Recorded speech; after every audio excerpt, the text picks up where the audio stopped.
Ako si Doc Gigi. Nakapag-coach na ako ng over 1,000 plus aspiring business owners kung paano magsimula ng scalable business. Nagawa ko ito sa 8 years of experience ko as a business coach. Sa video na ito, madidiscover mo kung paano ko na-coach ang isang coaching client ko na walang alam sa negosyo. Sa ngayon na may successful real estate property development business na may 8 properties sa portfolio niya. Lahat ng property niya nagge-generate sa kanya ng monthly rental income. What's hard to believe is, nagawa niya ito in just 3 years. Nakapag-expand na rin siya ng resort business na may bisita na binabayad siya araw-araw para mag-overnight. Na-unlock niya yung secret kung paano mag-earn consistently sa real estate business niya every month. Noong may nakakita ng paglaki ng negosyo niya, in just 3 years, marami nagtanong, paano mo nagawa? Ayon sa kanya, nagsimula nung na-coach ko siya gamit ang Startup Success Business Coaching Program ko. Para kanino ba ang video na ito? Kapag ikaw ay isang empleyado na matagal na nag-iisip mag-start ng una mong negosyo, para sa ito. Kapag ikaw ay mayroong business idea na pero natatakot ka na baka hindi siya gumana, para sa iyo ito. Kapag matagal mo na gusto mag-business pero ayaw mong isayang ang savings mo sa negosyo na baka mag-fail, para sa ito. Ngayon, ang video na ito ay hindi para sa lahat. Kapag gusto mo ng get-rich-quick scheme, kagaya ng multi-level marketing, hindi ito para sa iyo. Kapag gusto mong yumaman sa negosyo without doing the hard work, hindi ito para sa iyo. Kapag comfortable ka naman sa corporate job mo na ayaw mo magsimula ng negosyo, hindi para sa ito. Ito ang dalawang katotohanan tungkol sa pagsimula ng business dito sa Pilipinas. First truth, ang pag-start ng isang successful business ay simple pero hindi madali. Ang mga nakikita mo sa social media na yumaman bigla pagkatapos ng isang taon, konti lang sila. Pero sa majority na mag-start ng business, may ibang yumayaman din. Yung iba, nalulugi. Ganon talaga sa negosyo. Nothing is sure dahil mga aspiring business owners hindi nila alam ano ginagawa nila. Kailangan nila ng guidance from a business coach kung paano mag-start ng scalable na business na hindi malulugi. Kagaya kung paano ko natulungan ang coaching client ko to go from hindi alam anong business i-start niya to now kumikita na ang consistent monthly rental income galing sa 8 real estate properties niya. Second truth, kailangan mo lang ng isang negosyo para yumaman. Marami nagsasabi na kailangan mo ng multiple streams of income para maging milyonaryo. Marami naging mayaman sa pagkakaroon ng multiple streams of income. Pero bago pa sila umabot sa point na may capital na sila, mag-invest sa ibang streams of income. Nag-focus muna sila sa isang negosyo para kumita. Yumaman muna sila sa isang negosyo bago sila nag-branch out sa iba't ibang investment. Kailangan mo lang isang money-making business para yumaman, not 10. Kagaya ng business coaching client ko na may resort business na ngayon. Una kami nag-meet noong 2020 sa pandemic as magkaibigan. Noong time na yon, never pa siya nagka-negosyo. Ako naman, business coach na ako, pero never pa kami nag-usap tungkol sa business. As lumaki yung friendship namin, tinanong niya ako, Doc Gigi, ano ang magandang business start ngayon sa pandemic? Sabi ko, ilagay mo ang pera mo kung saan stable. Noong pandemic, madaming nagnegosyo, nagsarado. Mga kumpanya nagma-mass firing para mabawasan ang gastos sa salaries. Mga small businesses nagsarado din dahil walang ipon para masustain ang business. Hindi ito yung panahon para mag-risk siya on starting a business na hindi stable. Kailangan niya mag-start ng negosyo na consistently may pumapasok na income every month. Dahil sa insight na yon, tinanong ko siya, meron ka bang vacant lot? Pwede mo siyang tayuan ng building tapos iparenta mo sa mga tenant. Alam lahat ng tao na land is a good asset. Pero konti lang ang may alam kung paano pa pagkakitaan ang land nila. Binigyan ko siya ng 3 ways kung paano siya makapag-generate ng income from her land. The first way is, pwede kumita ang lupa mo from the appreciation of our property habang tumataas ang land value over time. The second way is, pwede ka kumita ng rental income sa pagkuha ng tenants na magre-rent sa property mo. The third way is, pwede ka kumita sa pagbenta mismo ng property tapos i-reinvest mo siya sa pagbili ng bagong lupa. Nung nasabi ko itong 3 ways para kumita sa lupa niya, lumaki yung mata niya, parang nakahanap ng gold. Doon ko nakita na nalaman niyang may nahanap siyang big money making opportunity. Gumawa kami ng plano kung paano niya may start itong new real estate business venture niya. Wala pong 1 year sa time na na-coach ko siya, nakapagpatayo na siya ng commercial building na kumikita ng 40,000 plus pesos every month sa rental income. Ang best part is, yung value ng lupa niya tumaas din. Kaya naisip niya kung ibenta din yung building niya. Wala pang 1 year, nabenta niya yung unang commercial property niya. Ito yung make life-changing money. Noong pumasok yung pera sa bangko sa pagbenta ng property niya, nalaman niya na tama yung decision niya isimula yung real estate business guided ng coaching ko noon. Fast forward, ngayon sa 2024, kaibigan ko pa rin siya at client. Ngayon meron na siyang 8 real estate properties para sa kanyang portfolio. 6 of her properties currently pinaparent niya sa mga tenants. Habang yung 2 property na nabenta niya, na-reinvest niya sa pagbibili ng lupa. Nung natutunan niya yung mga sikreto kung paano maging successful sa real estate business, nakapag-expand siya sa resort business na meron siya mga team members na tinutulungan na siya. Sa ganda ng kita sa kanyang bagong resort business, gusto na niya magbukas ng 3 pang resort in the next 2 years. Ngayon nga, currently under construction ang bagong resort na ibubukas niya. Ang lesson na pwede natin makuha sa success story niya is this. Ang kailangan lang ng aspiring business owner ay ang tamang guidance sa tamang decision. Alam naman ng lahat na walang sigurado sa pag-start ng negosyo. Pero kapag guided ka ng isang business coach para hindi ka magkamali magbukas ng maling negosyo, may chance ka maging successful. Yung client ko, nahanap niya yung tamang desisyon nung binigay ko sa kanya yung idea mag-start ng stable na real estate business. Dahil sa guidance ko, nakahanap siya ng confidence para mag-action, simulan ang negosyo na ito. Ang business coaching ko ay hindi tungkol sa sinasabi ko kung ano dapat gawin mo as aspiring business owner. Tungkol siya sa pagtulong sa iyo ma-confirm sa sarili mo na tama yung business decision na gagawin mo. Pagkabukas ng resort ng business coaching client ko, bumalik siya sa akin na may bagong problema. Na-stuck siya sa relying one source of income lang sa resort business galing sa mga overnight guest fees. Kailangan daw niya ng ibang paraan para kumita sa loob ng resort para maging scalable business ang resort niya. Kailangan niya itong 2 bagay. Una, kailangan niya ng way para tumaas ang gastos ng in-house guest niya sa resort para mas malaki ang kita. So, ang tawag natin doon, upselling. Pangalawa, kailangan niya magandang service para bumalik ang bisita para paulit-ulit sila magbayad kaysa sa maghanap lagi ng bagong guest. Sabi sa kanya, hindi rental income lang only paraan para kumita sa resort business. Kapag may bisita ka na, matutulog sa resort mo, saan sila kakain? Doon ako nagbigay ng idea sa kanya na magbenta siya ng pagkain sa mga bisita niya. Makapag-generate siya ng new stream of income habang masaya at busog mga bisita niya. Win-win situation. Hindi kami nag-stop doon. Ngayon, tinatanong ko siya, paano kung mag-offer ka ng massage services sa loob ng resort mo? Sa loob ng isang coaching session ko, nakapag-add siya ng 2 additional streams of income sa kanyang resort business. Dito niya nahanap yung winning formula para makapagpatakbo ng scalable rental business na pwede niya ulit-ulitin sa mga susunod na resort na ibubukas niya. Ang success niya hindi dahil sa business advice ko. Ang success niya ay hindi dahil sa scalable business strategies ko. Ang client ko naman ang nag-aksyon para mas kumita na ang resort business niya. Sa ngayon, paano naman ako naging part ng success niya? Ako nagbigay ng guidance para malaman niya ang next step para expand ang negosyo niya. Ako nagbigay ng confirmation na tama yung business decisions na gusto niyang gawin. Ang pinaka-importante, ako nagbigay ng confidence sa kanya para mas konti ang mga business mistakes niya. Ang mga aspiring business owners, ayaw na ayaw mag-make na mistakes. Ang business mistakes, sayang sa pera. Lahat ng aspiring business na kinukuha ko as their business coach, hindi kailangan ng magical strategy. Hindi na nila kailangan ng tao para sabihin sa kanila kung ano dapat gawin. Ang kailangan lang nila is guidance on the next step kung paano simulan ang scalable business nila. Para sa real estate business coaching online ko, nag-guide ko siya ng startup success business coaching program ko. Ako nga pala si Doc Gigi. Maraming tumatawag sa akin, the rockstar business coach.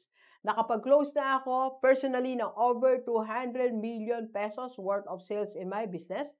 Nakapag-coach na ako ng more than 1,000 plus aspiring business owners para sa 8 years ko bilang business coach.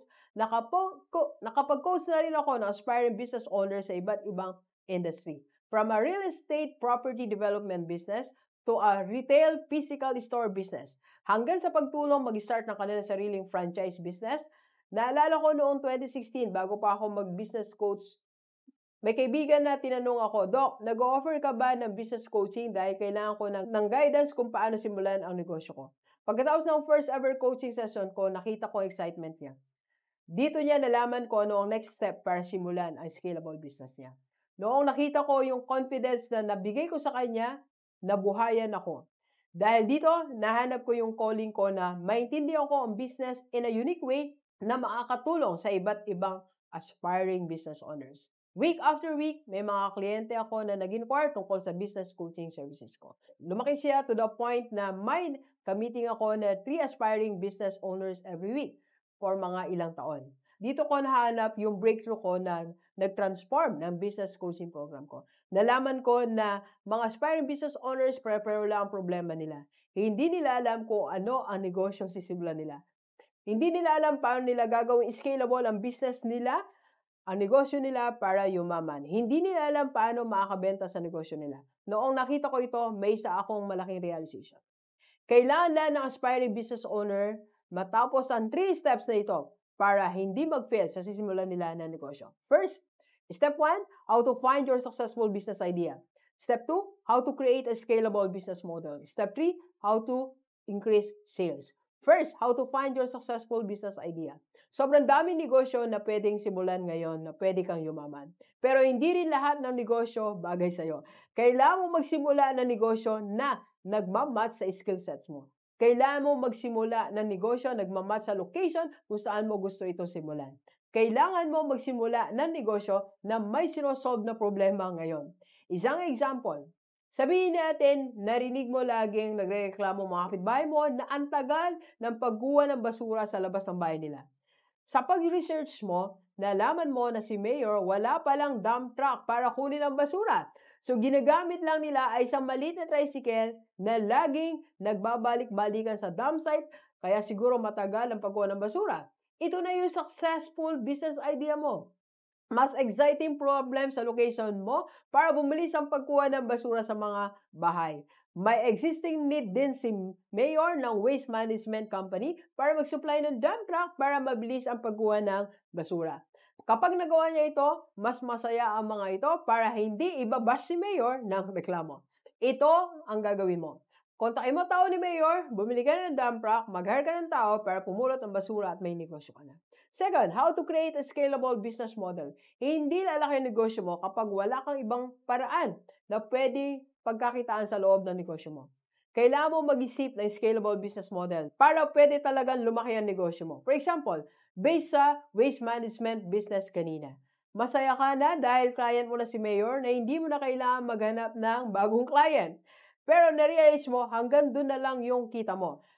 Pwede ka bang mag-expand sa ibang lugar pero may mga ibang waste management company na doon? Paano nga? Isang araw habang umiikot yung basurero mo, narinig daw nila na yung isang malaking office building hindi maayos ang pagtapon ng basura. Noong pumunta ka doon at nag-research, nakita mo nga na ang daming nakakalat ng basura dahil wala talagang taong dedicated para dito. Nalaman mo din na nagreklamo na pala yung mga office tenants dahil laging madumi to the point na isip na nila lumipat ng ibang office building. Naisip mo na what if kontakin mo yung may-ari ng building para kunin ang waste management business mo para mag-handle ng lahat ng basura ng tenants ng buong building. Para sa may-ari ng building, win-win situation ito. Palaging malinis ang building niya. Tapos sa mga tenant niya, mas tatagal dahil masaya sila bilang tenant ng office building. Dahil dito, nakapagbukas ka ng bagong way para kumita sa loob na existing waste management business mo. At ngayon, naging tunay na scalable business na siya dahil hindi ka na lang nakadepend sa isang paraan para kumita sa negosyo mo. Third, how to increase sales. Kahit may existing business ka na, kailangan pa rin ka naghahanap ka ng bagong clients. Ang sales ay ang lifeline ng negosyo mo. Walang bagong sales lugi ang negosyo mo. Kailangan mo makahanap ng way na laging may bagong potential clients na nag-i-inquire para sa services or products ng negosyo mo. For example, based sa waste management business kanina. Ngayon na client mo na si Mayor at yung may-ari ng office building, na feel mo na stuck ka na. Ilang buwan na hindi lumalaki yung negosyo mo, pero kumikita pa naman. Dito ka na nag-isip ng mga bagong way para kumuha ng bagong clients.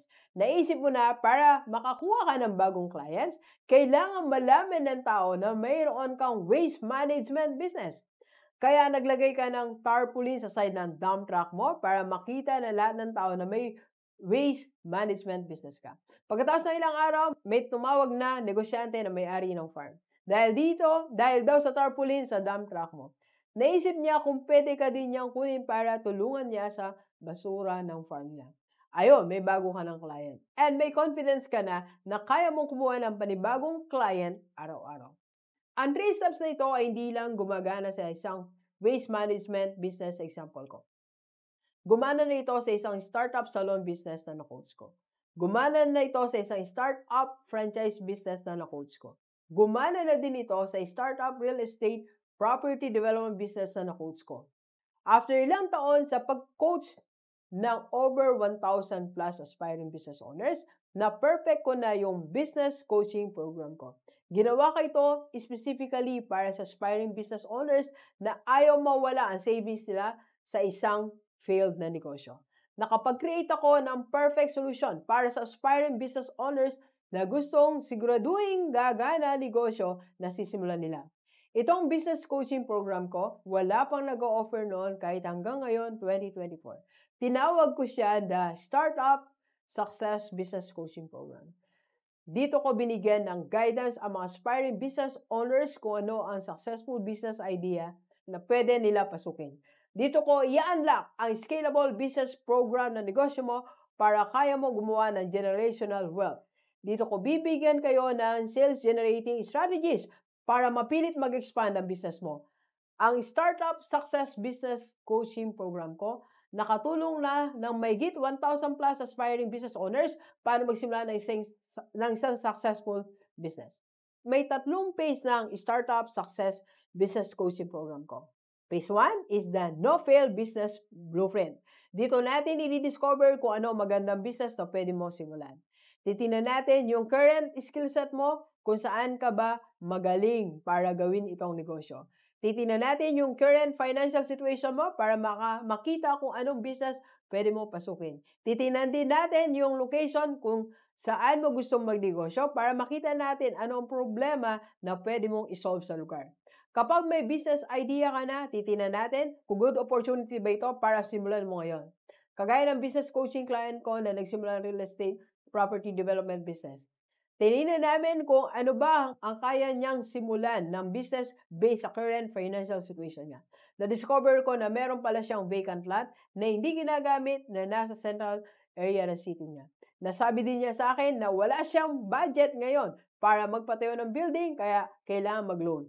Hanggang umabot sa point, nakagawa kami ng plano kung paano mag-loan para mapatayo agad yung building. In less than 1 year, napatayo niya yung building na kumikita siya ng 40,000 pesos every month sa renta. Ito ang power ng No-Fail Business Blueprint. Makakagawa tayo ng maayos na plano para siguraduhin ang business na sisimulan mo ay may mababa ang chance of failure. Phase 2 is the scalable startup strategy. Dito natin titingnan kung paano mo pa kaya pagkakitaan ng business na sisimulan mo. Titingnan natin kung saan tayo makakadagdag ng new streams of income sa loob ng negosyo mo. Hindi mo kailangan gumawa ng bagong negosyo para may bagong stream of income. Kailangan mo lang mas intindihin ang negosyo mo para mas mapalaki mo ito. Kagaya ng isang business coaching client ko na may 2 branch ng Korean Mart. Noong una, strictly nasa retail business lang sila. Bumibili sila ng Korean food product para i-sell nila sa physical store nila. Nagpa-call sila sa akin dahil nagwo-worry sila na may mga ibang buwan na mahina ang renta. Kapag mahina ang renta, hindi sila makapagpasweldo na maayos para sa kanila. Noong nasa phase 2 kami ng scalable startup strategy, na-realize ko na may malaking hidden opportunity sila na nakatago. Ang isang branch kasi nila katabi ng isang university. Marami estudyante bumibili sa kanila pero hindi na bumabalik. Bakit? Dahil ang binebenta nila ay may hindi luto na pagkain. Ang kailangan ng estudyante ay mismong pagkain na kaya nilang kainin ngayon. Dahil sa guidance ko, nag-open sila ng small restaurant sa loob ng Korean Mart store nila. Nagulat ka na after nila buksan ito, palagi na puno yung store nila ng lunchtime. Kung dati natatakot siya na mababa lang ang benta, ngayon stress sila dahil malakas ang benta. Ito ang good type of stress. Stress na lumalaki ang negosyo mo. Umaabot sa point na may mga ibang months na mas mataas pa ang benta ng restaurant kesa sa retail store. Ito ang power ng phase 2 scalable startup strategy. Nakapag-add sila ng new streams of income sa loob ng negosyo nila para na kaya nilang mag-expand ang negosyo nila. With my guidance, hindi na lang sila naging isang small business na nakapag-depend sa isang source of income. May potential na sila maging isang big business para kumita ng generational wealth. Phase 3 is the sales success system. Dito tayo gagawa ng system para ma-improve ang sales ng negosyo mo. Regardless kapag service business ba ang sisimulan mo o product business, palagi mayroong pang paraan para ma-improve ang sales mo. Kagaya kung paano ko na-improve ang isang closing rate ng financial investment business ko from 50% to 90% closing rate.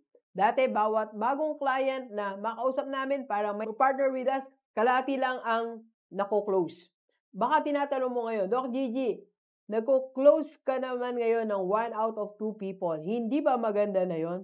Sa negosyo, lahat ng parte ng business kaya pang improve. Ayaw natin mag-settle sa pwede na. Gusto natin sabihin, wow, yan ang tama. Lalo na ang sales coaching rate. Dahil dito, nag-guide ko ang team ko on how to close more deals, how to do a client sales presentation, how to effectively follow up with the client. From there, nag-improve ang sales closing rate namin from 50% to 70%. May mga months pa nga na umaabot na 90% closing rate. Imagine mo yung bawat 10 na tao, isa lang hindi nag-i-invest with us. Sa success na pag-increase ng sales closing rate ng team ko, nakapag-close na kami ng more than 20 million pesos worth of deals. That is more than 1,090 na tao na na-meet namin na na-close. Kahit anong negosyo mo, may service business or product business, tinitingnan natin na maigi kung ano ang strategy para makapag-increase pa ang sales ng negosyo mo. Sa halagang ito, magkakaroon ka ng confidence na pwede ka talaga yumaman sa negosyo na sisimulan mo. Ang phase na ito ay kinukumpleto ko ang buong Startup Success Business Coaching Program ko. Nagsimula tayo sa pag-analyze kung ano business idea na maganda, nasimulan mo ngayon na mababa ang risk na mag-fail. Saka natin titingnan kung paano natin gagawin scalable business ang negosyo mo. Para hindi masayang ang savings na pinag-invest mo sa negosyo na ito. Tapos, gagawa tayo ng sales generating strategies. Para tuloy-tuloy ang sales ng negosyo mo, para magka-confidence ka na kaya mo talagang yumaman sa negosyo mo. Ito ang makukuha mo pag na-qualify ka para sa aking Startup Success Business Coaching Program. Maipag-meet ka sa team ko para makita kung matutulungan ko ba talaga kumita sa pagsimula ng negosyo mo. Makakakuha ka ng one-to-one access sa akin kung saan matatanong mo kung ano ang business idea mo, may isang good opportunity yung pasukan. Matatanong mo din sa akin kung ano ba ang magandang negosyo na pwedeng simulan ngayon. Mamimit mo ako ng face-to-face para ma-discuss kung paano ka makapagsimula ng negosyo na kayang makapagbigay sa iyo ng generational wealth. Makakuha ka ng plan na specifically designed para ma-set up mo yung negosyo mo na maayos. Makakuha ka ng business scaling secrets para matuto paano maging scalable business model ang negosyo mo. At para mabundle lahat yan, i-guide kita hanggang kumita ka ng first 100,000 pesos mo sa negosyo. Ito ang best part. Ang first meeting mo ay completely free. Kapag na-qualify ka para sa aking Startup Coaching Business Coaching Program, makapag-book ka ng free discovery Zoom meeting kasama ang aking team member. Sa loob ng meeting na ito, dito natin titingnan kung possible bang matutulungan ka talaga o mag-guide kita para simulan ang negosyo mo. Titingnan natin ang current situation mo para makita kung ready ka na talaga magsimula ng negosyo. Titingnan din natin kung pasok ba ang savings mo para sa negosyo na gusto mong simulan. Kahit may existing job ka ngayon, gagawa tayo ng plano para negosyo mo kaya mong patakbuhin ng sabay mo na. Kapag gusto mo naman mag-all-in sa business, gagawa tayo ng plano specifically para magawa mo ng maayos. Gusto ko maging confident na ikaw ay isang aspiring business owner na kaya ko talagang tulungan para magsimula ng negosyo. Ayoko mag-coach na isang tao na sasabihan na huli na, hindi pa ako ready. Top priority ko na lahat ng aspiring business owners na ma-coach ko ay magsimula ng negosyo na walang kaba. Kapag na-qualify ka today, ibibigay ko din sa iyo ang 2 scalable business model tips para makapag-isip ka ng negosyo na hindi pang small business lang pero pang generational wealth. Dahil sa totoo lang, madami nagsimula ng negosyo dahil ayaw na nilang may boss silang sinusundan. Pero kapag ang negosyo mo ay hindi isang scalable business, ang bagong boss mo ay ang negosyo mo. Araw-araw kailangan mong mag-show or else walang kita. Bawat araw inisip mo kung worth it ba ang negosyo na sisimulan mo dahil mas madaming pa oras na binibigay mo, mas mababa ang kita. Ayaw mo yon, di ba? Gusto natin gumawa ka ng scalable business para kahit wala ka, tumatakbo ang negosyo mo. Gusto natin na ang scalable business mo na sisimulan mo ay may capability, makapagbigay sa'yo ng generational wealth. Gusto natin na meron kang sistema para paano palaki ang negosyo mo step by step. Ang Startup Success Business Coaching Program ay hindi basic business coaching lang. Ito ay isang opportunity para mag-guide kita ano exactly ang gagawin mo para makapagsimula ng negosyo na magpapayaman sa iyo. Ang kagandahan ng business coaching program ko ay nag-a-apply siya sa iba't ibang industry. Kung gusto mo magsimula na isang food supplement business na gusto mo i-distribute ang produkto mo sa mga retail stores, mayroon na akong na-coach kagaya mo. Kung gusto mo magbukas ng isang restaurant pero hindi alam kung paano i-set up ang negosyo, mayroon na akong na-coach kagaya mo. Kung gusto mo magsimula ng online business para hindi mo na kailangan lumabas ng bahay, meron akong na-coach na kagaya mo. Ngayon, ang Startup Success Business Coaching Program ay hindi para sa lahat. Kung ikaw ay wala pang ipon para magsimula ng negosyo, hindi ito para sa iyo. Pero kung matagal ka nang naiinggit sa mga kaibigan mong yumaman sa negosyo, o matagal mo na itong gustong maging sarili mong boss, o matagal ka na naghanap ng sign para simulan ang negosyo na gusto mo, keep watching. Ito ang pwede mong magawa ngayon para makita kung matutulungan ba kita simulan ang negosyo mo. Click the button or link below, mag-apply sa aking Startup Success Business Coaching Program ngayon. Once na na-qualify ka, book your free Zoom meeting kasama ang team ko as a schedule time na convenient sa iyo. Pero kailangan kitang i-warn, pinipili ko lang ang mga aspiring business owners na naniniwala kaya kong tulungan. Hindi lahat na mag-a-apply ma-accept. Para lang ito sa mga aspiring business owners na gusto magsimula ng negosyo ngayon. Ito ang rason kung bakit nililimit ko ang mga pwede kong i-coach every week sa 3 aspiring business owners a week lang. Dito ako nakapagbigay ng full attention ko para sa mga qualified para sa aking Startup Success Business Coaching Program. Thank you for spending this much time with me. Ang Startup Success Business Coaching Program ay isa sa mga most impactful thing na nagawa ko sa buhay ko. Ito ang programa na gawa sa experience ko pagkatapos mag-coach ng mahigit 1,000 plus aspiring business owners sa loob ng 8 taon. I-encourage kita na hindi ka papayag na mag-settle sa buhay na hindi ka magiging mayaman. Click the button or link below para mag-apply sa Startup Success Business Coaching Program. Answer the quick 60-second application form, choose a convenient time for you, and attend the free Zoom meeting to see if I can even help you. Permanently resign from your job by building generational wealth through building a scalable business without wasting your savings or risk that your business idea will fail. Click the button or link below this video to apply now. Let's go! Let's go!